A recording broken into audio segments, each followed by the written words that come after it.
but shortly before the wedding, there were some differences. As far as I know, in a fit of madness, a portrait of his great-grandfather told him that Isabel prepared betrayal. He's going to kill Randolph and become the sole ruler of the barony, since she enjoys much more support among the courtiers and ordinary people than the Mad Baron. Driven by rage, he rushed to the room where the girl slept. Isabel was not there, but he bounded back to those who were there. According to the stories of the people, the whole room was covered in blood. The guards found him lying in blood and calling Isabel. But the strange thing was, he was wounded. His neck was cut, and the doctors could not save him. He died a few days, never ceasing to call Isabel. Isabel could not recover after these events. There's speculation that she was among the mutilated bodies in the room, but there are rumors that the guards saw her running away from the castle, but it may just be a rumor. Randolph was buried in the tomb, and for Isabel, they dug a grave in the children's cemetery, but the body was not put into it. Other than the monument, there is nothing remarkable, so if you go there, it is unlikely that you will be able to find it. That story had plunged into horror and sadness. Still, it is the story of a madman, not an evil man. And so he cannot find rest after her death and continues to call Isabel. You mentioned that he did something bad with Isabel, but I do not understand that because of your history. I purposely omit those details that you are interested in. Regarding the story, I think that Isabel killed Randolph and then ran away from the castle. The story of the plot cannot be excluded. Voices heard Randolph more than once saved him from assassination. Unless, of course, the whole story is not fiction. He could just kill himself in a fit of madness. Regarding Isabel, he dishonored her before the wedding and continued to abuse her innocence every day, fighting the court that they were watching the process. Oh, great! That's kind of mean. Not surprisingly, when Isabel was still alive, she had never more appeared in our country. Sufficient reason to kill, isn't it? Yes, that explains a lot. What else can you think about that relationship? I think a couple of madmen were still hanging out interesting ways. Another fact told my husband Baron is present at the feast where Isabel, Randolph, and announced their engagement. There was attended many of the barons with their wives. While I was sick, I was not able to follow my husband, according to the tradition of our kingdom, by the engagement of noble people. They need to exchange rings. When the ceremony was coming to the stage, Randolph grabbed a knife and cut off his and Isabel's ring fingers. Blood spread like a fountain covering the table at which sat the guests. Not cool, dude. In the eyes of the pale guests, he twisted his fingers cut into rings and put his finger on the finger Isabel and her finger on... What the hell? To regardless horror, Isabel made no sound, but as soon as the bleeding finger wrapped her finger, she fell unconscious. Randolph, unchanged in the face, sat on his chair and raised his cup to a toast to mark the upcoming wedding, but he was not supported. The hall was filled with the cries of women and the terrible abuse of men who called doctors and cussed out Randolph. Coming out of the stupor, people rushed to Isabel. At this time, Randolph drank a cup and also fainted. The doctors arrived on time and were able to rescue the bride and groom. There's the stories I could tell about this wonderful couple. Also a very silly rumor that Isabel was a succubus, which drove Randolph crazy, and then embodied in the form of a little girl.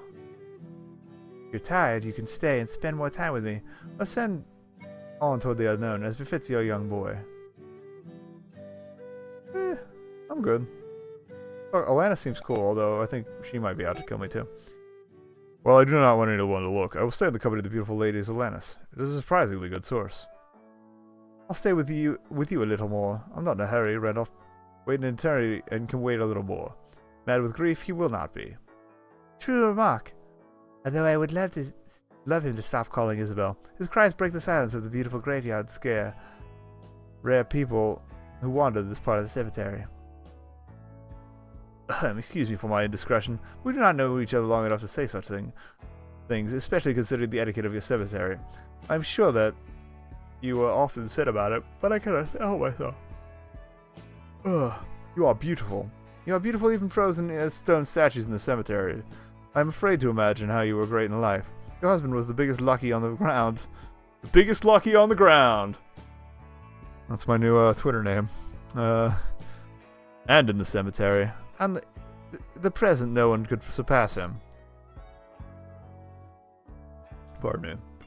I would like to touch you, but I understand that you do not feel anything. You do not see my face and my eyes to look at them and see what I am saying the truth. But there has to be because of this some way. What?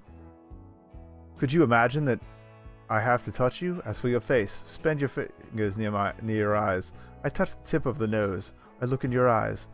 You look at mine. We dissolve in the bliss of this moment. Am I going to make out with a statue?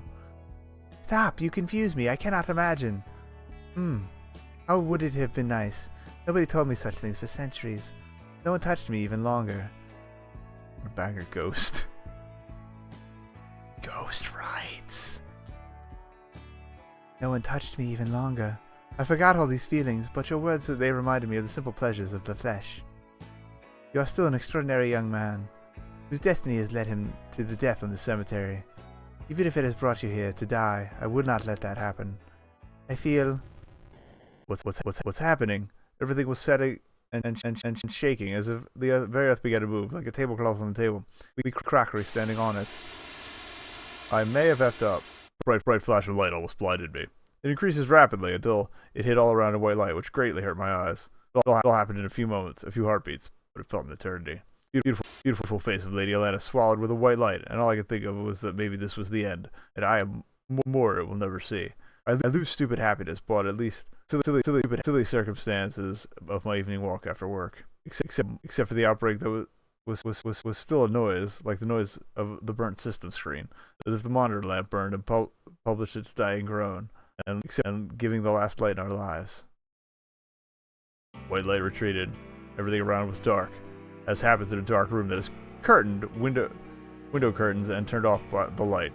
Everything around was different shades of gray, an unusual sight, if not frightening. You're still here, my betrothed? And you have to be in the form of a spirit, calling me and unable to find it. Another sad addition to the legion of unhappy spirits. I'm here, my love. My eyes are laid from the noise, but now I can hear you. Something strange happens around. Just look how things have changed. How could you forget that I cannot see what you see? I only see what is not visible to the human eye. Carnival ended. Night came. Night? I read about it only in books. How could this happen?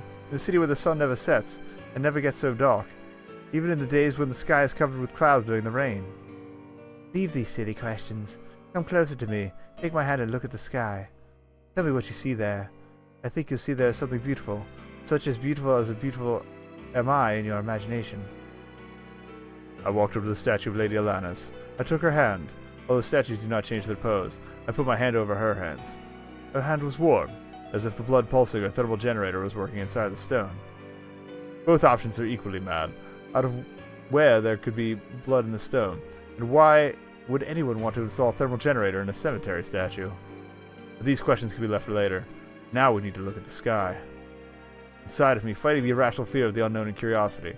But what I fear, if I still remained alive, it is necessary to overcome fear and look up. What do you see in the sky? I do not be silent.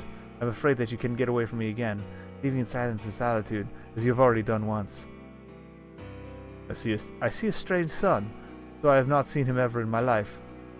It is a faint light, almost as light bulbs have served their time. It does not have the second half. It is some uneven, all painted with a pattern of cavities and elevations. This is moon. When I was young, we loved to look at the moon. We went out on the balcony of our castle and looked at the moon and at the stars that shone around her. There was warm night air, and the silence of the night was disturbed only by fireflies and nocturnal birds, leading into the forest near our castle. Flowers at night bowed their heads to the ground. The whole life around a standstill, as if all at once died. No wonder they say that in dreams there is a share of death. Of the castle had not slept only two of us. Even the guards at their posts have time to get tired and go to sleep, but you never scolded them, so they not violate our privacy under the moonlight. I remember when you took my hand. You talked about constellations, as they were called, and where some remain. You pointed at them with your finger and hold the line connecting them, hugging me. I always forget your stories, and you laughed at me, and so every night. You will never get angry, and show me all over again and again, over and over again. You remember our last night? The circus came to town. We had fun all day looking at the performances of actors and jugglers. You then laughed when the magician pulled a coin out of your ear. You laughed. You demanded from him the secret of focus, but he refused. And then you told them to leave the city until the next morning. Southern Cross. Okay. That night you said, "Look, there's a little taller Ted's fabulous freaks from the circus. You see the two stars? I promise I'll get them to you and give them to the wedding. They look great on your ears, love." I just smiled sadly, not believing you. How can someone get the stars from the sky? It's ridiculous. Only when the angels will bring them to you. And you often saw angels and told them to sing you a song when no one was there. We sat and watched as the moon rose again for the very first time. They are driven by a strange desire unseen by the human eye. Someone is calling afar. You remember, beloved. But, shh.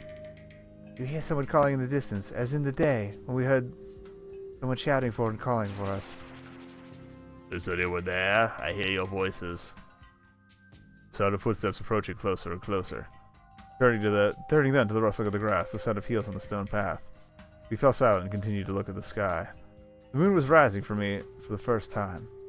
The moon was rising for us for the first time. End of the first cassette. That got weird.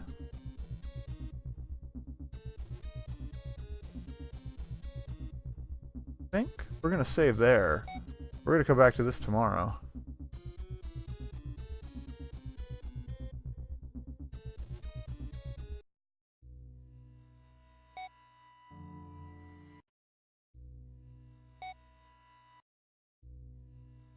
That's weird. Or maybe there's more that hasn't been done yet? Let me see if this is like an early access game. We'll check real quick. Also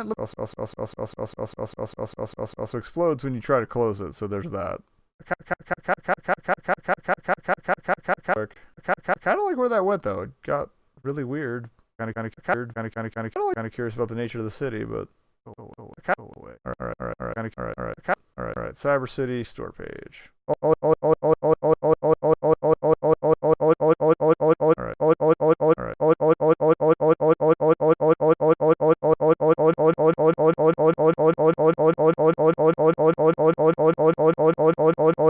is greenlit. Okay.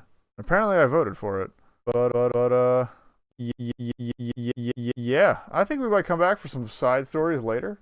And maybe try to, you know, solve the ghost problem. But yeah, that was weird. And what is this all for? You know, it's only $6 if you want to check it out yourself. So, wouldn't be the worst idea. Yeah. It's fill this real quick. Doesn't seem to want to go away. Doesn't a lot of Chrome tabs open. There we go. All right. That was pretty cool.